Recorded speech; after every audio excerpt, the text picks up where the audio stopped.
Чебоксарским полицейским поступило подкрепление. На Красной площади прошел гарнизонный развод чувашской полиции. В торжественной обстановке были отмечены лучшие стражи порядка и вручены ключи от новых служебных автомашин.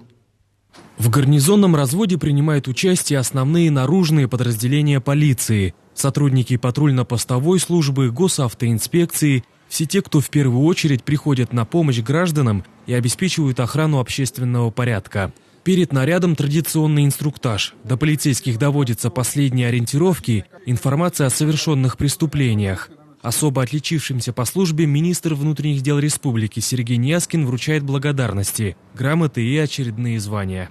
Патрульной службы управления по городу Чебоксары. Полиция Петров. Служу Российской Федерации. Главным событием стало вручение ключей от служебных машин. В парк МВД поступило 23 новых автотранспорта.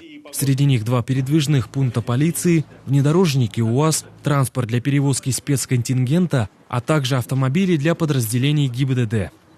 Такие гарнизонные разводы мы будем проводить чаще, чтобы население Чувашской республики видело сотрудников органов внутренних дел, сколько заступают наряды ежесуточно для охраны общественного порядка.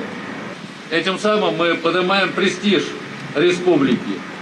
Завершился гарнизонный развод полиции торжественным маршем личного состава и техники. Продемонстрировав строевую подготовку, сотрудники полиции приступили к охране общественного порядка.